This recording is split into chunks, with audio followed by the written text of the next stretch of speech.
आप किसी से एक बार झूठ बोल लेंगे, दोबारा भी बोल लेंगे, लेकिन ऐसा नहीं है कि आप बार बार और हमेशा ही अपना एक तरफा सत्य बताते जाएंगे और जनता उसे मानती जाएगी। जनता इतनी भी भोली नहीं है। एक कहावत है कि काठ की हांडी बार बार चूल्हे पर नहीं चढ़ती और उसका अंत आग में ही निहित होता है। हाल में ऑनलाइन एजुकेशन देने वाले एडटेक प्लेटफॉर्म बायजूस के साथ भी कुछ ऐसा ही हुआ है। उसकी वित्तीय स्थिति लगातार खराब होती गई, लेकिन इस पर कंपनी का मैनेजमेंट तनिक भी ध्यान नहीं देता था। अब जब TFI ने कंपनी की पोल खोली तो बायजूस के होश ठिकाने आ गए और कंपनी अपनी छवि चमकाने के प्रयासों में लग गई। नमस्कार, आप देख रहे हैं TFI, जो है देश का सबसे विश्वसनीय ऑल्टरनेट न्यूज मीडिया पोर्टल। मैं पद्माश्री शुभम आपको बताऊंगी कि कैसे बायजूस के बारे में TFI के द्वारा किए गए विस्फोटक रिपोर्ट के बाद आकाश के अधिग्रहण के लिए बायजूस ने ब्लैक स्टोन का बकाया अंततः चुकता कर दिया है। आज हम बायजूस के बारे में जानेंगे, लेकिन उससे पहले अगर आपको हमारा काम और हमारे विचार पसंद आ रहे हैं तो हमारे वीडियो को लाइक करें और हमारे चैनल को सब्सक्राइब कर लीजिए। हम पहले भी कंपनी की वित्तीय स्थिति के बारे में आपको बता चुके हैं कि किस तरह कंपनी खस्ता हाल में है। वहीं हमने कंपनी के बिजनेस पैटर्न को भी लगभग डिकोड कर दिया था। हमारे सत्य बताने से बायजूस के शीर्ष पर बैठे लोगों को बहुत परेशानी हुई। वहीं कंपनी को सोशल मीडिया पर लोगों के कड़वे प्रश्नों के उत्तर भी देने पड़े। अंत में कंपनी ने अपनी छवि चमकाने के लिए एक बड़ा कदम उठाया है, जो कि वास्तव में TFI की जीत को दर्शाता है। दरअसल ऑनलाइन लर्निंग एप्लीकेशन बायजूस की वित्तीय स्थिति तेजी से खराब हुई है। ऐसा नहीं है कि ये मामला इतना सहज है, बल्कि इसके पीछे झोल की पूरी सूची है। चलिए आपको इसका गणित समझाते हैं। कंपनी फंडिंग न मिलने के बाद भी फंडिंग की घोषणा कर देती है। कंपनी का निवेश भी संदेह के घेरे में रहा है। बायजूस ने एक विदेश स्थित कंपनी से 1200 करोड़ रुपए के फंडिंग राउंड की घोषणा की। हालांकि कंपनी को अभी तक ये फंड नहीं मिला है। कंपनी के निवेश संबंधी इस झोल में छोटी से लेकर बड़ी कंपनियां फंसने लगी। सितंबर 2021 में यूएस आधारित ऑक्सशॉट ने 2,85,072 रुपए प्रति शेयर के हिसाब से बायजूस में सीरीज F राउंड के हिस्से के रूप में 1200 करोड़ रुपए का निवेश किया।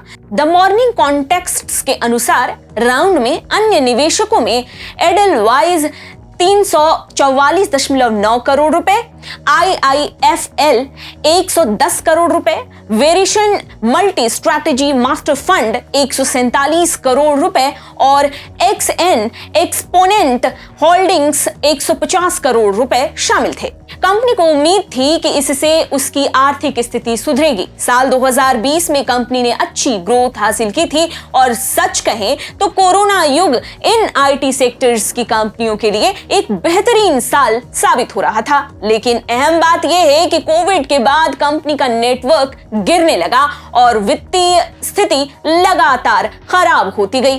TFI द्वारा लगातार ये बताया गया कि 2 वर्षों पूर्व जो बायजूस मुनाफे में चल रही थी वो कैसे अब बर्बाद होती चली जा रही है। लगातार ये अनुमान लगाया जा रहा है कि बायजूस दिवालिया होने की कगार पर आकर खड़ी हो गई है और कुछ ऐसा ही हुआ है। TFI की भविष्यवाणी सही साबित हुई जब कंपनी ने 18 महीनों बाद अपने वित्तीय आंकड़े जनता के सामने रखे। इस रिपोर्ट के मुताबिक वित्त वर्ष 2020-21 में बायजूस का घाटा 17 गुना बढ़ गया। कंपनी को 4,500 करोड़ रुपए का शुद्ध घाटा हुआ, जो एक वर्ष पूर्व यानी वित्त वर्ष 2019-20 में 262 करोड़ रुपए था। केवल इतना ही नहीं, कंपनी के राजस्व में भी भयंकर कमी आई है और यह राजस्व 2020-21 में 14% घटकर 2,428 करोड़ रुपए रह गया है, जबकि पिछले वित्त वर्ष में कंपनी का राजस्व 2,704 करोड़ रुपए रहा था। अब यह तो लाजमी है कि आप किसी का सच सामने ले आएंगे तो वो कांपने लगेगा। नतीजा ये हुआ कि कंपनी की को-फाउंडर दिव्या गोकुलनाथ ने टीएफआई की रिपोर्ट को बेबुनियाद साबित करना शुरू कर दिया। उन्होंने हमारे अलग अलग लेखों के स्क्रीनशॉट डालकर उनके टाइटल पर प्रश्न खड़े किए।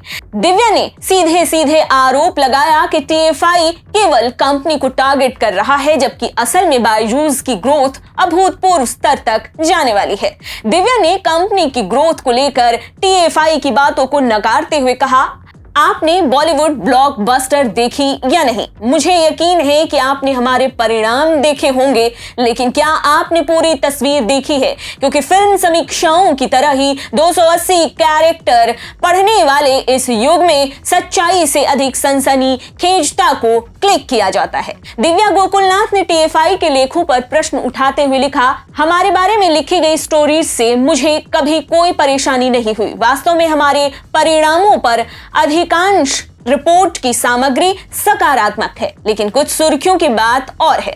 यह भूलना आसान है कि वित्त वर्ष 2022 के बाद हम 18 महीने आगे आ चुके हैं और इस अवधि में बायजूस 4 गुना से अधिक बढ़ गया, या फिर वित्त वर्ष 2021 में हमारे चौड़े घाटे को वित्त वर्ष 2022 ने घटाकर आधा कर दिया गया है। टीएफआई ने एक बार फिर उनका झूठ खोलकर जनता के सामने रख दिया। वहीं कंपनी लगातार अपनी वित्तीय स्थिति को लेकर लोगों की आलोचनाओं का शिकार होने लगी और इसी बीच एक बड़ी खबर आई। ये खबर उस डील को लेकर थी जिसका मुद्दा टीएफआई ने उठाया। आकाश एजुकेशनल सर्विसेज के अधिग्रहण के लिए बायजूस ने निजी इक्विटी फर्म ब्लैकस्टोन को उसका बकाया भुगतान कर दिया। भुगतान 1983 करोड़ रुपए की अंतिम किश्त का किया गया है। बताया जाता है कि जून 2022 तक ऐसे बड़े अधिग्रहण के लिए कंपनी को उसके निवेशक ब्लैकस्टोन की बकाया भुगतान करना था, जिसे उस समय 2022 के ही 23 सितंबर तक के लिए टाला गया। अप्रैल 2021 में $950 मिलियन के बड़े अधिग्रहण की बायजूस ने घोषणा की थी। अब कंपनी ने बकाया चुका तो दिया है, लेकिन प्रश्न ये उठता है कि अभी तक क्यों नहीं चुकाया था ये बकाया। इस प्रश्न का सीधा और सटीक जवाब ये है कि कंपनी के पास अपने देनदारों को देने के लिए पैसे ही नहीं थे और वह कोई बड़ा रिस्क नहीं लेना चाहती थी। वहीं ध्यान देने वाली बात यह है कि टीएफआई मीडिया ने बायजूस की पूरी जन्म पत्री खोलकर रख दी है और टीएफआई के लेखों की ताकत और वास्तविक पत्रकारिता के कारण कंपनी की छवि पर नकारात्मक असर पड़ने लगा था। लोगों द्वारा सोशल मीडिया पर लगातार कंपनी की आलोचना की जाने लगी थी। लोगों ने स्पष्ट शब्दों में कंपनी को चोर और दिवालिया समेत धोखेबाज जैसे विशेषणों की संज्ञा तक देना शुरू कर दिया था। कंपनी की को-फाउंडर ने हमारे लेखों को क्लिक बिट बताया। उनका कहना था कि हम बस चंद व्यूज पाने के लिए कंपनी को बदनाम कर रहे हैं, जबकि वास्तविकता ये है ही नहीं। पत्रकारिता के काम में लगे टीएफआई को बायजूस ने लगातार बदनाम करने का प्रयास किया, लेकिन टीएफआई ने बायजूस का पूरा भेद खोलकर यह जाहिर कर दिया कि वास्तविक ब्लॉकबस्टर काम हम करते हैं और यही कारण है कि करोड़ों भारतीय पाठकों का हम पर अडिग विश्वास है। दिव्या गोकुलनाथ को पहले अपने प्लेटफॉर्म को दुरुस्त करना चाहिए। जिन बच्चों ने कंपनी का सब्सक्रिप्शन ले लिया है वे सोशल मीडिया पर आए दिन प्लेटफॉर्म की खामियां उजागर करते रहते हैं। उन्हें अनेकों मुश्किलों का सामना करना पड़ता है। बच्चे इस प्लेटफॉर्म पर पढ़ने के उद्देश्य से आते हैं, लेकिन वास्तव में परेशानियों और धोखाधड़ी का शिकार हो जाते हैं। यही कारण है कि लोग सोशल मीडिया पर यह तक लिखने लगे हैं कि वे कभी भी बायजूस से अपने बच्चों को पढ़ने के लिए नहीं कहेंगे। इतना ही नहीं, कंपनी की माली हालत बेहद खराब है, क्योंकि जब खामी प्रोडक्ट में होगी तो डिमांड खत्म हो ही जाएगी और निवेशकों का पैसा स्पष्ट रूप से डूबेगा। ऐसे में आवश्यक है कि निवेशकों का पैसा डुबाने के बजाय कंपनी या तो अपनी वित्तीय स्थिति सुधारे या फिर कंपनी को बंद कर निवेशकों का पैसा उन्हें दे, क्योंकि टीएफआई यह कह चुका है कि यदि कंपनी यूं ही संचालित होती रही तो इसका अंत निश्चित है और हम यह इस तरह से कह सकते हैं कि हमारी अन्य भविष्यवाणियों की तरह यह भविष्यवाणी भी सही ही साबित होगी। बायजूस से जुड़े इस मुद्दे को लेकर आप क्या सोचते हैं, हमें कमेंट सेक्शन में जरूर बताएं। जय हिंद।